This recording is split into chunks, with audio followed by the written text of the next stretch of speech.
Assalamualaikum warahmatullahi wabarakatuh. Waalaikumsalam warahmatullahi wabarakatuh. Alhamdulillahirrabbilalamin. Puji syukur kehadirat Allah Subhanahu wa Ta'ala, dan sholawat serta salam tetap tercurahkan kepada Nabi besar Muhammad Sallallahu Alaihi Wasallam dengan mengucapkan Allahumma sholli ala Sayyidina Muhammad wa ala ali Sayyidina Muhammad. Baik, pagi ini kita akan membahas mengenai kegiatan ekonomi.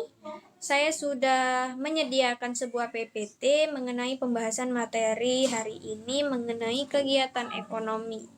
Nah, sudah muncul di layar handphone kalian. Di sana saya menjelaskan mengenai kegiatan ekonomi terlebih dahulu. Nah, kegiatan ekonomi ini apa sih?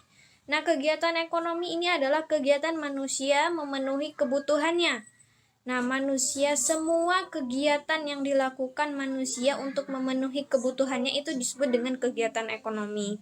Nah, kegiatan ekonomi ini ada berapa proses? Prosesnya itu ada 3 proses, yang mana produksi, distribusi, dan konsumsi. Nah, orang atau pihak yang melakukan kegiatan ekonomi ini disebut sebagai pelakunya, pelaku ekonominya. Selanjutnya, pelaku kegiatan ekonomi ini terbagi lagi menjadi 5, yang mana rumah tangga, masyarakat, perusahaan, koperasi, dan negara. Nah, di antara kelima pelaku kegiatan ini terdapat berperan sebagai produsen, kemudian ada yang berperan sebagai konsumen atau distributor. Nah, itu tadi kegiatan ekonomi. Kita masuk ke contoh kegiatan ekonominya. Nah, di sana sudah saya berikan contohnya. Banyak sekali contoh dari ketiga proses itu tadi, yang mana misalnya nih, nelayan mencari ikan. Nelayan ini sebagai produksi, kemudian pelelang ikan atau yang mentransfer atau dari nelayan ke pasar itu disebut dengan distribusi atau distributor. Kemudian konsumsi ikan. Konsumsi ikan ini adalah masyarakat luas. Kemudian di sana ada juga menanam padi. Menanam padi itu petani ya. Petani itu sebagai produksinya. Kemudian distribusi beras. Misalnya petani menjualnya ke gudang beras atau pabrik beras gitu. Atau toke beras gitu.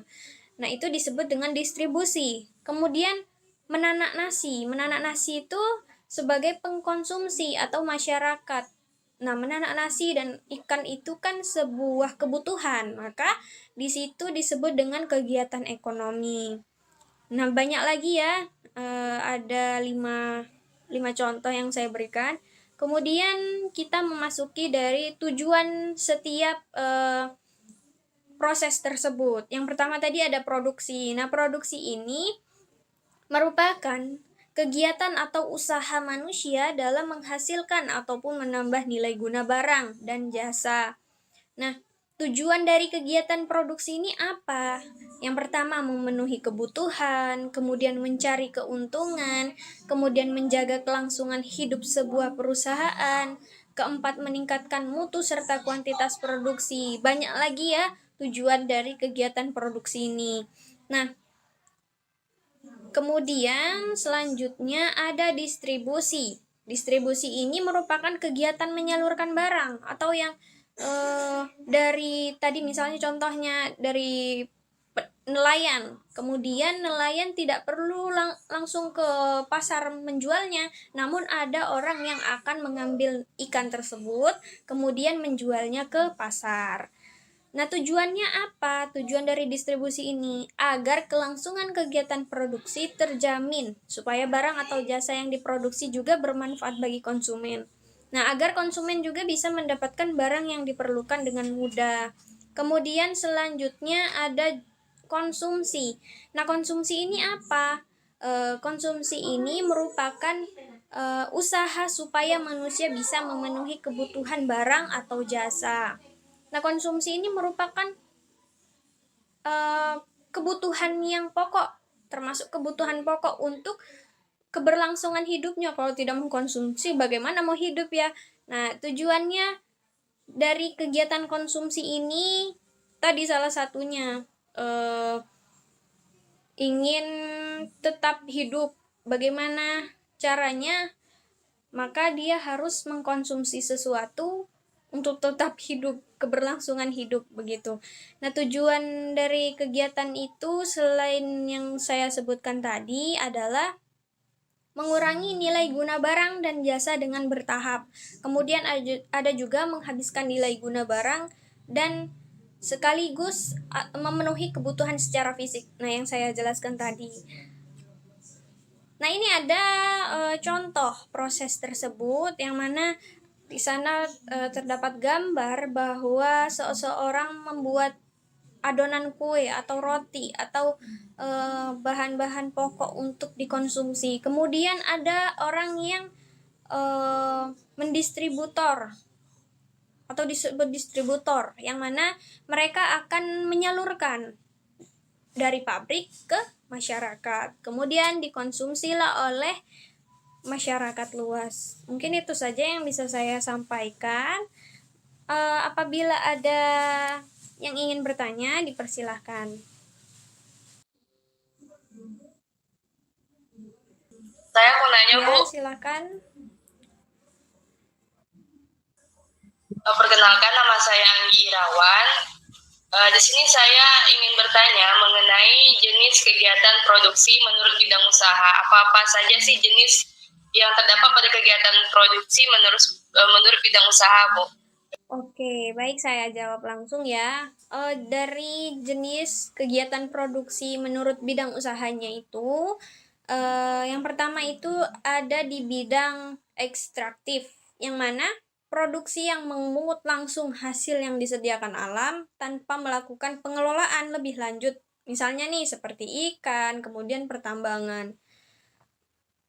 Selanjutnya ada juga bidang agraris, yang mana produksi yang mengelola alam untuk memelihara tanaman dan hewan. Misalnya seperti petani, kemudian peternak, kemudian perkebunan. Kemudian yang ketiga ada di bidang industri, yang mana produksi mengelola bahan mentah menjadi barang jadi. Barang mentah menjadi barang setengah jadi, dan barang setengah jadi menjadi barang jadi, seperti benang diolah menjadi kain. Nah, kemudian ada juga bidang perdagangan, yaitu produksi yang mengumpulkan dan menjual kembali hasil produksi kepada yang memerlukan untuk memperoleh keuntungan. Seperti misalnya nih toko baju, supermarket, kios, dan lain sebagainya. Kemudian yang terakhir ada di bidang jasa. Nah, di bidang jasa ini, produksi yang membantu dan memperlancar proses produksi tanpa ikut membuat barang itu sendiri. Jadi, bidang produksi jasa ini tidak menghasilkan barang, melainkan hanya menghasilkan jasa. Misalnya nih, seperti perbankan, kemudian rumah sakit, dan sekolah. Mungkin itu saja yang bisa saya sampaikan. Bagaimana teman-temannya? Apakah ada yang ingin menambahkan? Baik, terima kasih atas penjelasannya, Bu. Saya bisa mengerti. Ya, mungkin tidak ada lagi yang ingin bertanya ya. Saya cukupkan sampai di sini saja. Dan nanti saya akan memberikan sebuah pertanyaan yang mana nanti akan harus dikerjakan secara berkelompok. Nah, setelah ini ada beberapa menit lagi, itu harus diselesaikan hari ini, karena jawabannya juga itu merupakan pendapat kalian. Oke, cukup sampai di sini. Jika ada kesalahan dari kalimat atau kata-kata yang saya sampaikan, mohon maaf.